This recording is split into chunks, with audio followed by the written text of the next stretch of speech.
Hello friends, welcome again to let's crack UPSC CSC. आज इस lecture में हम डिस्कस करेंगे कि किस तरीके से जो पंजाब एंड हरियाणा जो स्टेट्स हैं, जिनको इंडिया की फूड सिक्योरिटी के लिए बहुत इंपॉर्टेंट माना जाता है, ब्रेड बास्केट तक कहा जाता है, क्योंकि यहाँ पे जो वीट और राइस का कल्टीवेशन है बहुत ज़्यादा है।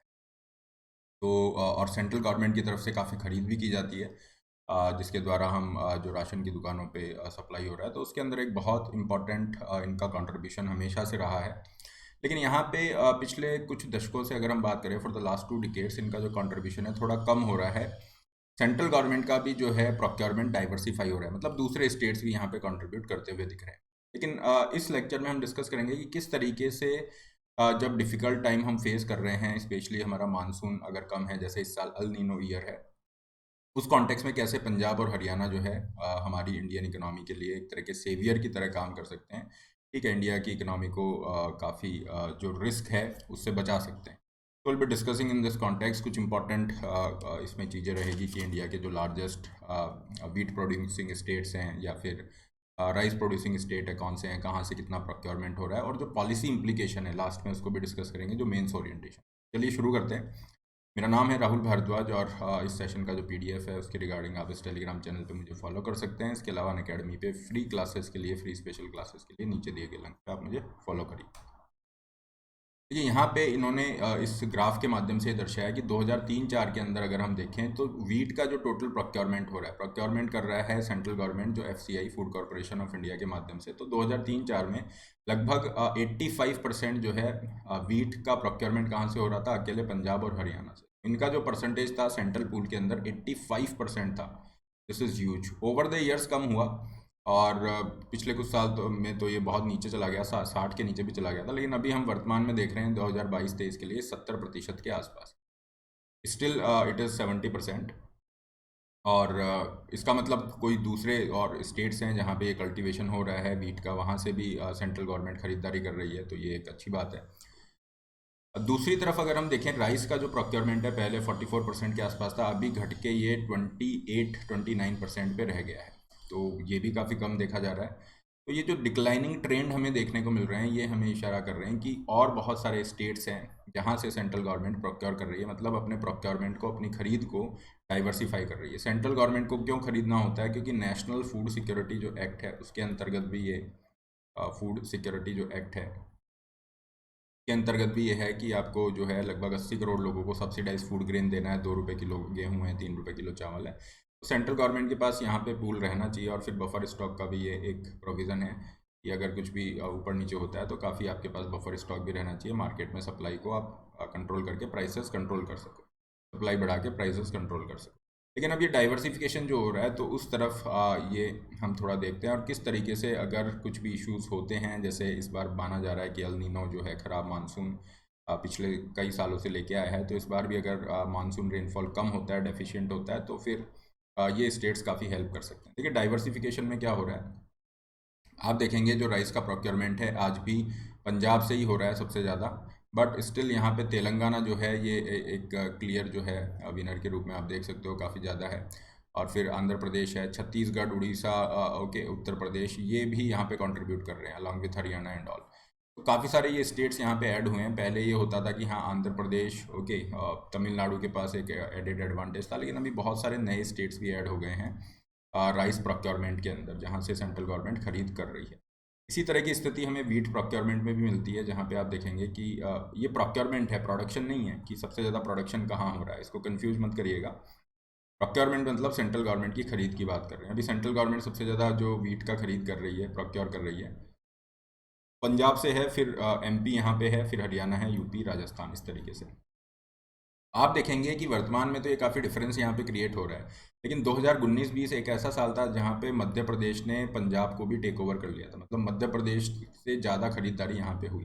रीज़न इसका क्या रहा, क्यों ऐसा हो रहा है? आप देखेंगे जो डिफरेंट डिफरेंट स्टेट्स हैं वो भी यहाँ पे अपना इंफ्रास्ट्रक्चर क्रिएट कर रहे हैं कि इसके रिगार्डिंग जो है खरीद की जा सके, ठीक है, स्टोरेज फैसिलिटीज़ ये सब वो डेवलप कर रहे हैं, तो यहाँ पे दूसरे स्टेट्स में भी खरीद बढ़ती हुई हमें दिख रही है। इसके अलावा कुछ बेसिक चीज़ें ध्यान रखिएगा, जैसे राइस के जो टॉप प्रोड्यूसिंग स्टेट हैं, टॉप 5 स्टेट की हम बात करें तो सबसे ज़्यादा राइस का प्रोडक्शन वेस्ट बंगाल में होता है, लगभग 15% के आसपास, मानिए 14-15%। Followed by the Uttar Pradesh जिसमें 13 से 14% के आसपास हो रहा है। फिर आपका आंध्र प्रदेश है, लगभग 12% है, और फिर आपका पंजाब इज़ देयर। ठीक है, पंजाब है, उड़ीसा है, छत्तीसगढ़ है, तमिलनाडु है, फिर बिहार है। इस तरीके से आएंगे। तो ये टॉप 4-5 स्टेट्स को ध्यान रखना है। इसी तरह से अगर वीट की हम बात करें, गेहूं की बात करें, तो टॉप प्रोड्यूसिंग स्टेट में आपका यूपी रहेगा। यूपी अकेला लगभग 30-32% प्रोडक्शन कर रहा है गेहूं का। फॉलोड बाय द पंजाब जिसमें अराउंड 16% है। एमपी का भी ऑलमोस्ट बराबर सा यहाँ पे रहा है, लेकिन ये फ्लक्चुएट करेगा। ठीक है, एमपी का फ्लक्चुएट क्यों करेगा? कभी एमपी थर्ड पे हमें दिख रहा है, कभी हरियाणा थर्ड पे आएगा। कब आएगा इसको डिस्कस करेंगे, ये बड़ा इंटरेस्टिंग है। हरियाणा इज़ देयर, और फिर राजस्थान। तो ये टॉप 5 स्टेट्स के अंदर है।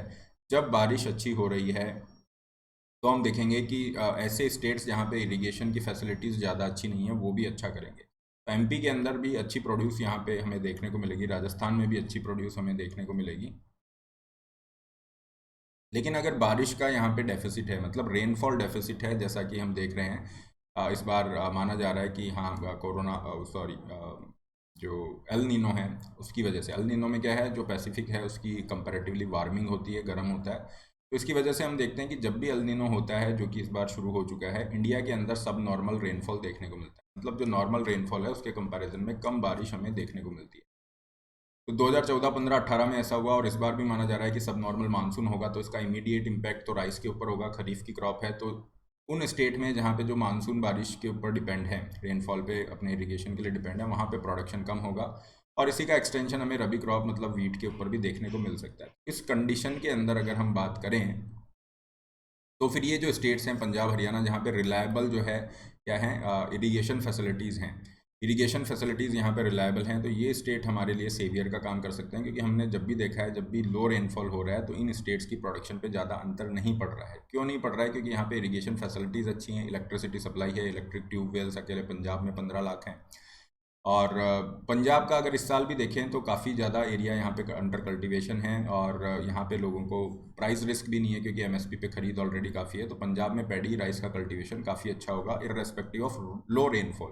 तो रेनफॉल कम भी हो रहा है तो भी पंजाब के अंदर राइस का कल्टीवेशन अच्छा है। वीट का कल्टीवेशन पंजाब हरियाणा में अच्छा रहेगा irrespective of the low rainfall.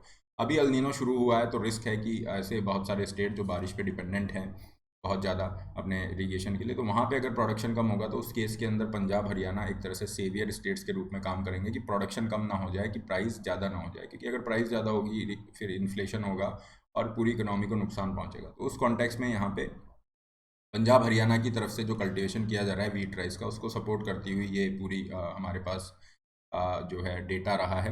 तो पॉलिसी मेकर्स ये कह रहे हैं कि वीट और राइस जो है यहाँ पे कम कल्टीवेट करना चाहिए पंजाब हरियाणा को, और बहुत सारी क्रॉप्स है उसको भी आप ले सकते हो, जैसे टबैको है, कॉटन है वगैरह। तो उस कॉन्टेक्स्ट में हम देखें तो पंजाब हरियाणा का जो राइस और वीट का कल्टीवेशन है वो अभी भी इंडिया की इकोनॉमी के लिए बहुत ज़रूरी है। That's all in this particular lecture session का जो पीडीएफ है वो इस टेलीग्राम चैनल पे आपको प्राप्त हो जाएगा। इसके अलावा अनअकैडमी से आप जुड़ सकते हैं यूपीएससी की कंप्लीट प्रिपरेशन के लिए। अभी आपके सब्सक्रिप्शन पे 50% तक के डिस्काउंट चल रहे हैं। ये ऑफर आज आपका 12 बजे एंड हो रहा है। To claim this offer use the code RB live. ठीक है, सब्सक्रिप्शन लिंक आपका जो है डिस्क्रिप्शन बॉक्स में भी है, कमेंट बॉक्स में भी पिन है। Use the code RB live to get maximum available discount and personal guide. अगर आप इस साल सब्सक्रिप्शन ले रहे हैं, नेक्स्ट ईयर प्रीलिम्स क्लियर होता है तो आपको क्वालिटी एनरिचमेंट प्रोग्राम के लिए भी आप वैलिड हो जाते हैं। मेंस के प्रोग्राम में भी आप पार्टिसिपेट कर सकते हैं। 29 से नया बैच स्टार्ट हुआ है हिंदी माध्यम का, 1 जुलाई से शुरू हो रहा है बैच। मार्गदर्शक जो मेंटरशिप प्रोग्राम है इसमें पार्टिसिपेट कर सकते हैं। ऑप्शनल के लिए भी जा सकते हैं, 0% EMI ऑप्शन के लिए भी ऑप्ट कर सकते हैं। That's all for today. Have a great day guys. Don't forget to like share subscribe.